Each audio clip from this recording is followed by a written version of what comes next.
دیکھیے ذرا غور کیجیے گا کہ ضروری تو نہیں کہ پانی ہمیشہ ٹوٹی سے پاک صاف ہی مل رہا ہے.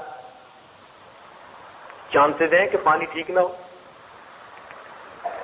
آپ کسی تالاب پہ وضو کرنے کے لیے گئے، تالاب کا پانی ٹھیک نہیں تھا، آپ نے جاتے ہی عمل کرنا شروع کر دیا، تو شریعت نے اس میں احتیاط رکھی. کیا کہ جا کر پہلے ہاتھ دھو.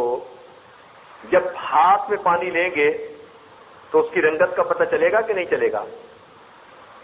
اگر بے رنگ پانی ہوگا تو پتہ چلے گا ٹھیک رنگت ہے، اور اگر اس میں کچھ ملا ہوا ہوگا تو رنگ سے فوراً پتہ چل جائے گا کہ بھائی یہ تو پانی کی رنگت ٹھیک نہیں ہے. تو ہاتھ دھونے سے کس کا پتہ چلا؟ پانی کی رنگت کا. اور منہ میں لینے سے کس کا پتہ چلا؟ پانی کے ذائقہ کا.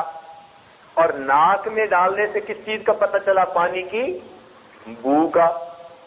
اور تین ہی چیزوں سے پانی کے پاک ہونے کا اندازہ ہوتا ہے، اس کی رنگت سے، اس کے ذائقے سے، اور اس کی جب رنگ بھی ٹھیک ہو، ذائقہ بھی ٹھیک ہو، بو بھی ٹھیک ہو تو یہ پاک پانی ہے. شریعت نے حکم دیا اب تم منہ دھو کر فرض ادا کر لو.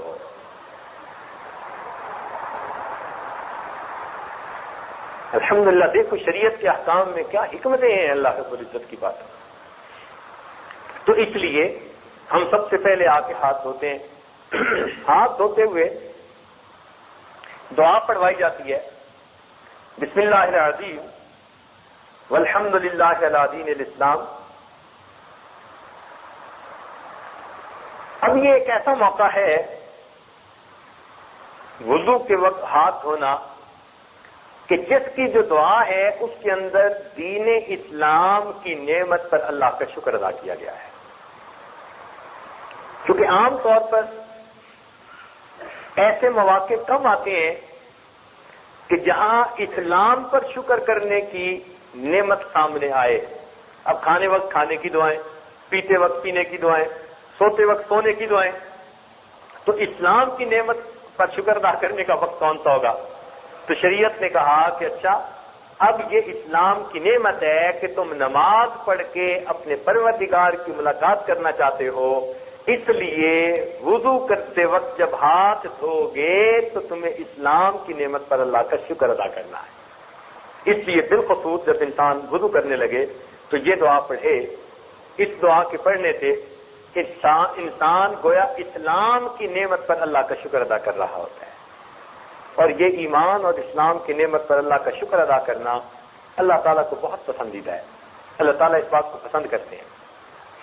اس لیے حدیث پاک میں فرمایا گیا کہ صبح و شام یہ دعا پڑھنی چاہیے، رضیت باللہ ربا وبمحمد نبیا وبالاسلام دینا.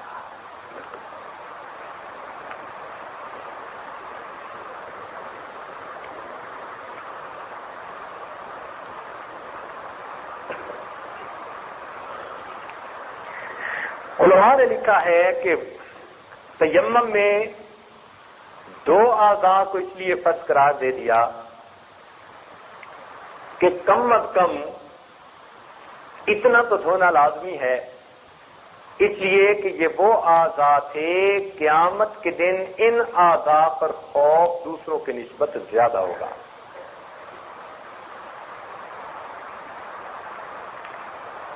دوسروں کی نسبت زیادہ ہوگا. مثال کے طور پر چہرے یا تو سفید ہوں گے یا پھر تو چہرے پہ سیاہی آئے گی نا، اور خوف کے آثار بھی چہرے پہ سب سے پہلے ظاہر ہوتے ہیں. کسی بندے کو آپ دیکھیں نا تو اس کا چہرہ سب سے پہلے بتائے گا، بعد میں ہاتھ کانپتے ہیں نا، چہرے پہ پہلے اثرات ہوتے ہیں نا. تو چہرے سے پہلے پتہ چلتا ہے کہ خوف ہے اس کے اوپر، اس لیے چہرے کو دھلوا دیا گیا. اور ہاتھوں کو اس لیے دھلوایا گیا کہ نام اعمال یا تو دائیں ہاتھ میں ملے گا یا پھر بائیں ہاتھ میں ملے گا. اور یہ دو ہی پہچان ہوگی، دو چیزیں قیامت کے دن جن کی وجہ سے پتہ چل جائے گا یہ بندہ جنتی ہے یہ بندہ، یا اس کے چہرے کو دیکھ کے پتہ چلے گا یا اس کے ہاتھوں کو دیکھ کے پتہ چلے گا. ہاتھوں کو دیکھ کے کیسے پتہ چلے گا؟ کہ اگر نام اعمال دائیں ہاتھ میں آ گیا تو یہ جنتی ہونے کی نشانی، اگر چہرہ سفید ہو گیا تو یہ جنتی ہونے کی نشانی، کیونکہ جنتی اور جہنمی کے درمیان فرق ان دو اعضاء سے ہونا تھا، اس لیے ان دو اعضاء کو تیمم میں بھی دھلوایا گیا۔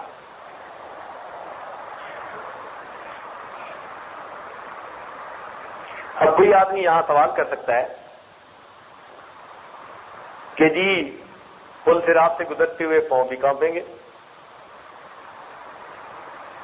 پل صراط سے گزرتے ہوئے پاؤں بھی کانپیں گے، تو پاؤں بھی دھونے چاہیے تھے۔ تو علماء نے اس کا جواب لکھا کہ پل صراط سے گزرنے سے پہلے نام اعمال انسان کو دائیں ہاتھ میں مل چکے ہوں گے، لہذا ایمان والوں کے نام اعمال چونکہ دائیں ہاتھ میں ہوں گے، مومنوں کے پاؤں پل صراط پر ہرگز نہیں کانپیں گے، وہ کافروں کے پاؤں کانپیں گے۔ پہلے ان کو پتہ چل چکا ہوگا کہ ہماری فرسٹ ڈویژن ہے، ہم پاس ہیں، اس لیے ان کے پاؤں نہیں کانپیں گے، پاؤں کانپیں گے ان کے جن کے بائیں ہاتھ میں نام اعمال ہوگا۔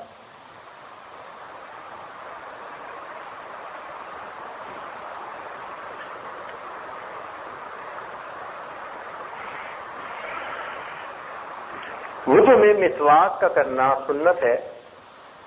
نبی علیہ الصلوۃ والسلام نے ارشاد فرمایا کہ تم اپنے منہ کو صاف رکھا کرو، اس لیے کہ تم اسے اللہ کا قرآن پڑھتے ہو۔ اور ایک روایت میں آتا ہے کہ فرشتہ نمازی کے تلاوت کو سنتا ہے، حتیٰ کہ وہ فرشتہ اس کے اتنے قریب ہو جاتا ہے کہ اس تلاوت کرنے والے قاری کے ہونٹوں پہ اپنے ہونٹ رکھ دیتا ہے، اتنا قریب ہو جاتا ہے اللہ کے کلام کی شوق میں۔ اگر اس نے مسواک نہ کیا ہو تو فرشتہ ایسا نہیں کرتا، پیچھے رہ جاتا ہے، اور اگر اس نے مسواک کیا ہوگا تو فرشتہ اس کے اتنے قریب ہو کر اللہ کا قرآن سن رہا ہوگا۔ اس لیے جو اللہ کا قرآن پڑھنے والے حضرات ہیں ان کو اپنا منہ ضرور صاف کرنا چاہیے مسواک کے ذریعے سے۔ نبی علیہ السلام نے ارشاد فرمایا اگر مجھے امت کی تکلیف کا احساس نہ ہوتا تو میں ہر نماز میں مسواک کا کرنا فرض قرار دے دیتا۔ اس سے کیا اندازہ ہوتا ہے کہ نبی علیہ السلام کتنا اہتمام چاہتے تھے۔ تو ہمیں مسواک کا بہت اہتمام کرنا چاہیے۔ ایک بات ذہن میں رکھنا، دو سنتیں ہیں، منہ کو صاف رکھنا بھی سنت ہے اور منہ میں مسواک مارنا بھی سنت ہے۔ کئی لوگ لکڑی کی مسواک تو مارتے ہیں، کرتے ہیں، لیکن وہ منہ صاف نہیں ہوتے، منہ سے بو آتی ہے۔ تو سنت ایک تو حاصل ہو گئی مگر منہ کو صاف رکھنے کی سنت حاصل نہیں ہوئی۔ صاف رکھنا بھی ضروری ہے۔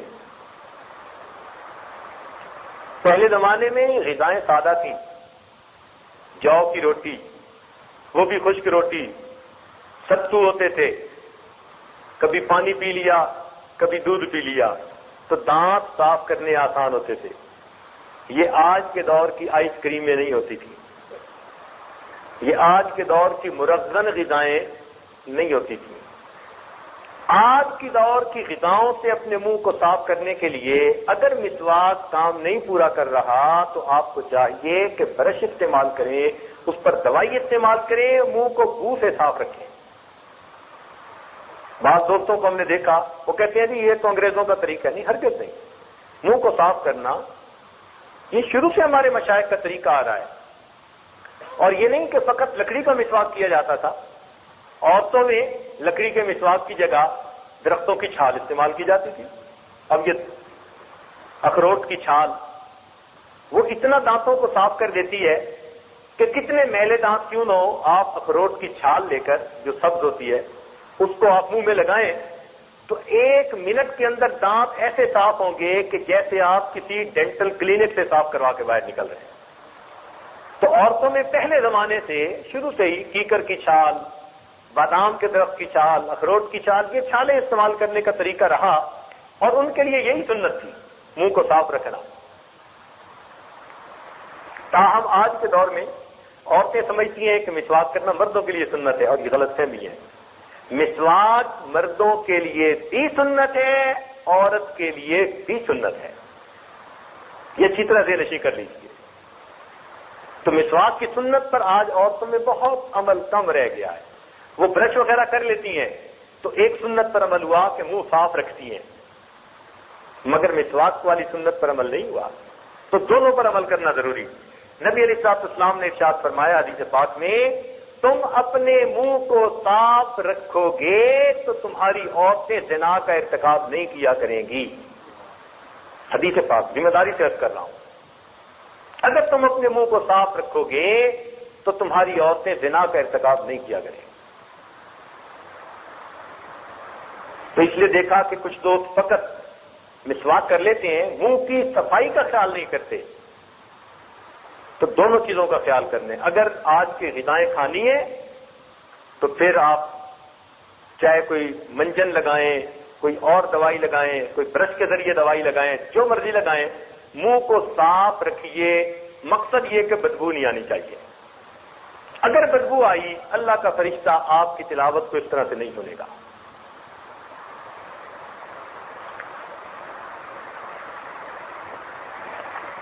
آج کل یہ تحقیق ہے، پہلے زمانے میں تحقیق تھی کہ جی صبح اٹھ کے برش کیا کرو، دانتوں کو صاف کیا کرو، اور آج تحقیق ڈاکٹروں کی طرف بدل گئی۔ امریکہ میں بہت زیادہ اس بات کی ایڈورٹائزمنٹ کرتے ہیں کہ دن میں کرو نہ کرو، رات کو سوتے ہوئے تم اپنے منہ کو صاف کر کے ضرور سویا کرو۔ اس کی وجہ کیا ہے کہ منہ کے اندر نا جو بیکٹیریا ہوتا ہے اس کی چھاؤنیاں بنی ہوتی ہیں۔ یہ جو ہمارے دانتوں کے درمیان کی جگہ ہے نا، اس میں اربوں خربوں بیکٹیریا ہوتے ہیں، باقاعدہ ان کی چھاؤنیاں ہوتی ہیں یہاں۔ اب دن کے اندر تو انسان کا منہ حرکت کرتا رہتا ہے، بولتا رہتا ہے، کچھ بات چیت کرتا رہتا ہے، تو منہ حرکت کرتا ہے۔ منہ کے حرکت میں رہنے کی وجہ سے بیکٹیریا کو اپنا کام کرنے کی فرصت نہیں ملتی، موقع نہیں ملتا۔ رات کو سو جاتا ہے، منہ بند ہوتا ہے۔ تو جب رات کو سو جاتا ہے، منہ بند ہوتا ہے، بیکٹیریا کے لیے دانتوں پر حملہ کرنے کا بہترین وقت ہوتا ہے۔ اس لیے دانتوں کی بیماریاں 90% رات سونے کے دوران ہوا کرتی ہیں، اور سنت یہی ہے کہ نبی علیہ السلام رات کو سونے سے پہلے وضو فرماتے تھے، یعنی صاف اور پاک منہ لے کر آپ آرام فرمایا کرتے تھے۔ تو آج یورپ کی دنیا میں کہا جاتا ہے کہ صبح مسواک کرو نہ کرو تمہاری ثواب دید ہے، رات سونے سے پہلے مسواک ضرور کر لو۔ تو دیکھو نبی علیہ السلام کی سنت پر آئے کہ نہیں آئے؟ تو اس لیے رات کو سونے سے پہلے اپنا منہ ضرور صاف پاک کیا کریں، تاکہ رات کو بیکٹیریا کو عمل کرنے کا موقع نہ ملے، دانتوں کی بیماریاں کم ہوں۔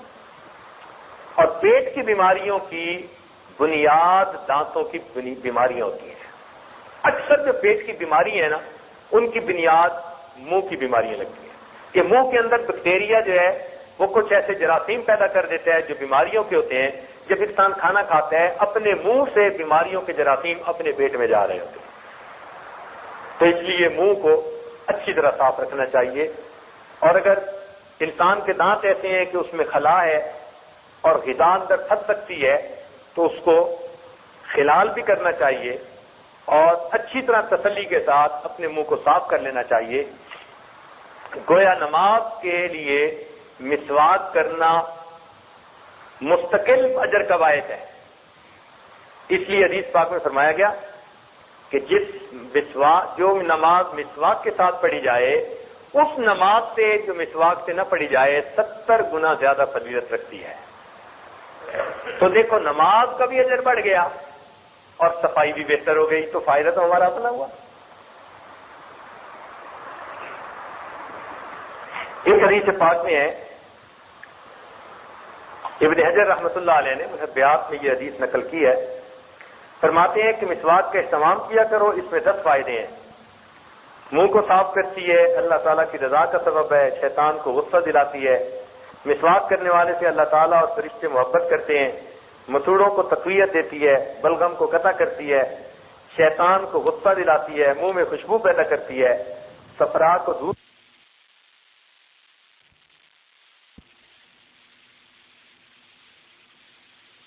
کا اہتمام بتائیے، اور چھوٹے بچوں سے شروع کیجیے۔ عام طور پر چھوٹے بچے وہ مسواک کے یا منہ کو صاف کرنے کے شروع میں عادی نہیں ہوتے، لمبا عرصہ تک وہ اس سے غفلت برتتے ہیں. جب ان کے دانت خراب ہونے شروع ہوتے ہیں تب ان کو دانتوں کی قدر و قیمت کا احساس ہوتا ہے.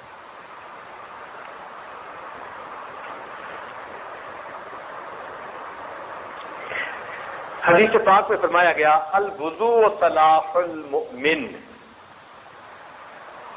کہ وضو مومن کا اسلحہ ہے. اسلحہ سے انسان دشمن سے اپنا بچاؤ کرتا ہے. تو گویا وضو کے ذریعے سے انسان کی دشمنوں سے حفاظت ہوتی ہے. اب دشمنوں میں سے بڑا دشمن ہمارا کون ہے؟ شیطان ہے. تو اس لیے باوضو آدمی کو شیطان یعنی شیطانی وساوس کم آتے ہیں بنسبت بے وضو انسان کے. اس لیے ہمارے مشائخ نے فرمایا ہے کہ طالب کو چاہیے کہ اکثر اوقات باوضو رہے. آپ باوضو رہنے کی عادت ڈالیے اپنے اندر، پھر دیکھیے کہ آٹومیٹکلی یہ وساوس کم ہوتے چلے جائیں گے، خود بخود کم ہوتے جائیں گے. اور یہ جو ہے نا باوضو زیادہ دیر رہنا، یہ اللہ کی توفیق سے ہے. کچھ لوگ پوچھتے ہیں جی کوئی طریقہ بتائیں کہ ہم لمبی دیر تک وضو سے رہ سکیں. کچھ کھانے کے ساتھ بھی ہے کہ انسان ذرا اپنے کھانے پہ نظر رکھے، جن چیزوں سے زیادہ پیٹ میں گیس بنتی ہے ان سے پرہیز کر لے اور کھانا اعتدال کے ساتھ کھائے. اگر ہم نے کھانا تو کھا لیا جتنی جگہ ہے اور پانی پی لیا جتنے اس میں سوراخ رہ گئے، اب سانس کی مرضی آئے یا نہ آئے.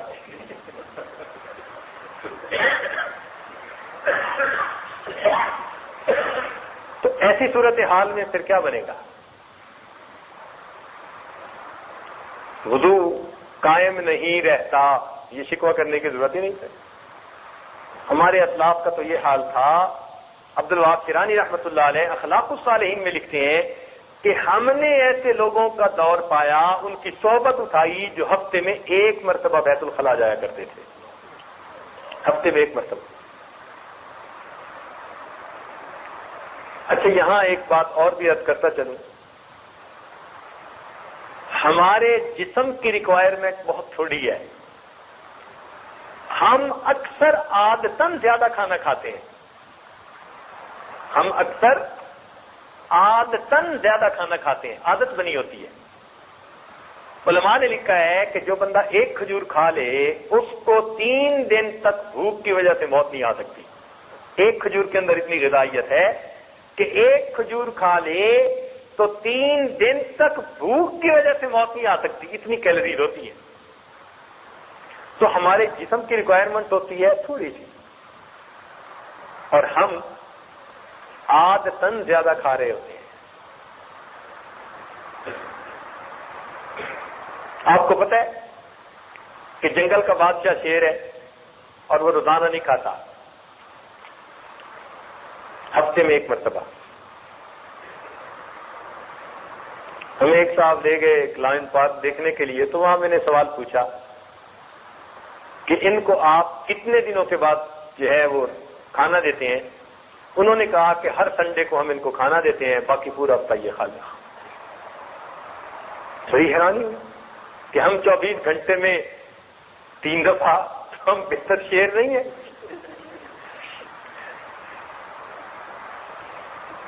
24 گھنٹے میں 3 دفعہ، اور وہ ایک ہفتے میں ایک مرتبہ.